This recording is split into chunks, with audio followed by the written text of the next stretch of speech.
Viewers, آج ہم آپ سے اس سیگمنٹ میں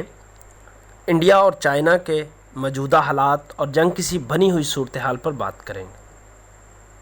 انڈیا اور چائنا کے درمیان کیا مسئلہ ہے، کیوں ہے اور کب سے ہے، اس میں پاکستان کا کیا کردار ہے، ان تمام امور پر وضاحت سے بات ہوگی۔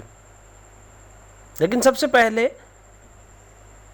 آپ کو سکرین پر جو نقشہ نظر آ رہا ہے وہ اس بات کی وضاحت کر رہا ہے کہ چائنا اور انڈیا کے درمیان بارڈر کہاں پر ہے۔ تو بھارت کا چائنا کے ساتھ بارڈر کن جگہوں سے منسلک ہے؟ تو 5 ریاستیں جن میں جموں اینڈ کشمیر بھی شامل ہے، سکم، اتراکھنڈ، ہماچل پردیش اور اروناچل پردیش کی ریاستوں کے ساتھ چائنا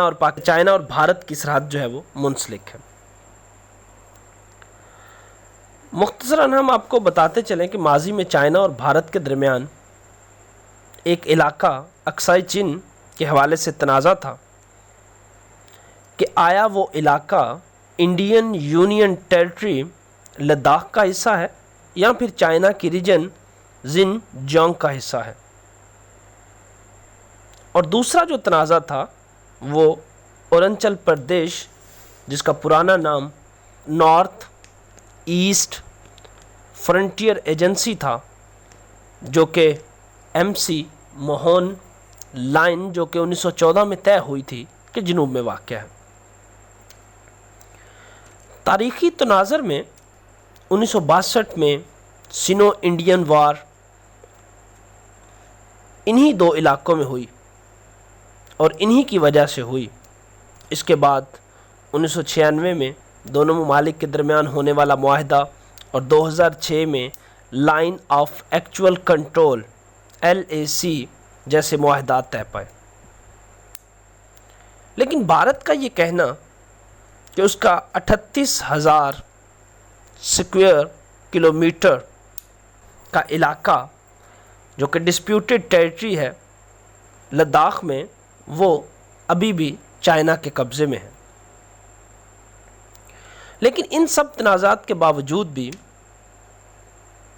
جو کہ ابھی تک اپنی جگہ پر موجود ہیں بلکہ ہر گزرتے لمحے بڑھتے جا رہے ہیں، بھارت اس خطے میں ایک ہی وقت میں پاکستان، چائنا اور نیپال سے الجھ رہا ہے۔ پاکستان کے ساتھ تو مسلم دشمنی کسی سے ڈھکی چھپی نہ ہے، لیکن اب جو اطلاعات ہیں کہ چین نے لداخ پر قبضہ کر لیا ہے، یہ تو آنے والے دنوں میں پتہ چلے گا کہ اس میں کتنی حقیقت ہے اور کتنا افسانہ۔ لیکن ابھی تک کی جو اطلاعات ہیں ان کے مطابق پیپلز لبریشن آرمی چائنا کے 5,000 کے قریب فوجی مختلف جگہوں سے لداخ کی ڈسپیوٹڈ ٹیریٹری میں گیلون دریا اور پینگونگ ندی کے ساتھ سے داخل ہوئے ہیں،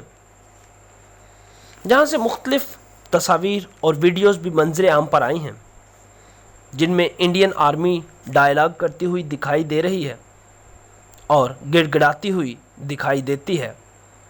اپنے ہاتھوں میں بینرز اٹھائے ہوئے دکھائی دیتی ہے کہ آپ یہ اس علاقے میں نہ آئیے۔ یہ وہی آرمی ہے کہ جو کشمیر میں نہتے لوگوں کے ساتھ گولیوں سے بات کرتی ہے۔ یاد رہے، یہ کوئی معمولی تنازع نہیں لگتا۔ اس وقت Peoples liberation army China in علاقوں میں اپنے مضبوط دفاع کے لیے مورچے بنا رہی ہے اور بڑی گاڑیاں اور ہیوی مشینری میدان میں اتار رہی ہے،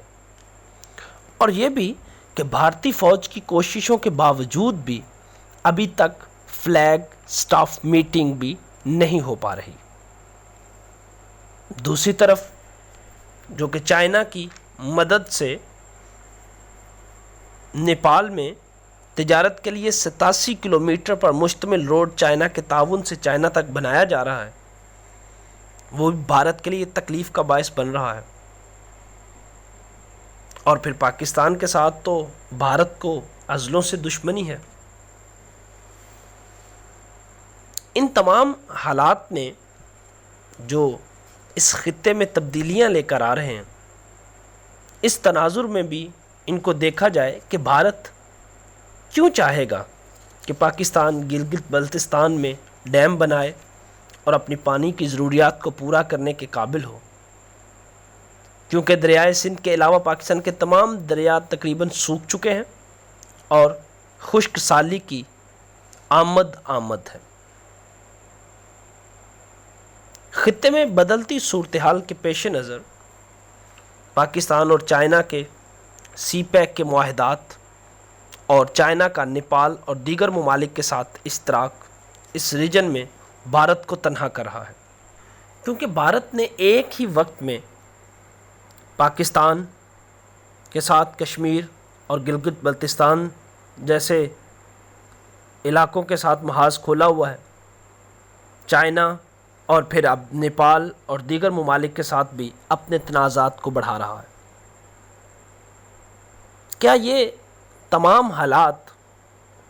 کسی بھی طرح سے بھارت کے لیے سود مند ثابت ہوں گے؟ جبکہ ایک نقطہ نظر یہ بھی ہے کہ عالمی طاقتیں خاموشی سے تماشا دیکھیں گی، کیونکہ وہ بھارت کو کبھی بھی بہت زیادہ مضبوط ہوتا ہوا نہیں دیکھنا چاہیں گی، کیونکہ بھارت دنیا کی مصنوعات کی ایک بڑی منڈی ہے۔ لیکن حالات جو بھی بنے، آنے والے دنوں میں جس طرف بھی کروٹ لیں، پاکستان کی فوج اور پاکستان کی ایجنسیز پاکستان کے دفاع کے لیے اپنا بہترین کردار ادا کر رہی ہیں